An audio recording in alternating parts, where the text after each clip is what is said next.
everyone, my name is Vivek Nakarmi. Today I'm here with a very good friend of mine, Matt Arroyo, UFC veteran. He was part of Ultimate Fighter, great MMA fighter as well. What I like about Matt is that he's a complete human being. What I mean by that is he's a family man, he is a good businessman, and he was a great fighter when he was competing and still trains a lot, and I admire that a lot about Matt. How'd you get into mixed martial arts? Yeah, honestly, my biggest thing was jiu-jitsu. That was always going to be my number one. I had a buddy named Alan who was in our gym and he was a white belt, but he had a little bit of boxing experience and a little bit of wrestling. He's like, I have an idea. I'm going to fight to promote my restaurant. He owned a lobster restaurant. He's like, and once I get that microphone in Tampa, I'm just going to talk out and say, everyone come to my restaurant, and that's how I'm going to market. I'm like, okay, that's a little easier ways to market than that, but okay. I helped him, my coach, myself helped him train, goes into that fight, and again, I had zero. I didn't want to do MMA. I just loved jiu-jitsu. He goes in and he chokes the guy by a guillotine choke in the first 2 minutes of the fight as a white belt, and I know what I do to him, and I saw what he did to him, and I was like, I'm competitive. So I'm like, told my coach, I'm like, Rob, you got to sign me up for a fight. I got to at least try it. So within 2 months from that day, I was in the cage walking out, and I'm like, oh shoot, what did I just get myself into? Like, this isn't jiu-jitsu. Like, I got my gloves on. I don't know much Muay Thai. I don't know much wrestling. I just knew I had to get it to the ground, and I was fighting a kickboxer, a champion kickboxer who was 1-0. So I walk out, and I'm like, okay, this is it. But I know how to put my hands up, and I came out, and I threw a jab, and I was like, I just got to get close. And he kicked me in the leg, and I'm like, that's not supposed to hurt. I'm supposed to have adrenaline right now.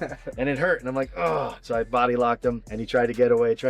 He gave me his back. I took his back, and I choked him. Still no real passion for MMA. It was just like that feeling of winning a fight, thousands of people screaming, and all your training partners. I was like, whoa, this was incredible. I fell in love more with the feeling of winning and the competitiveness of it than the actual, like, oh, I like to be punched in the face. I like to punch people in the face. This is cool.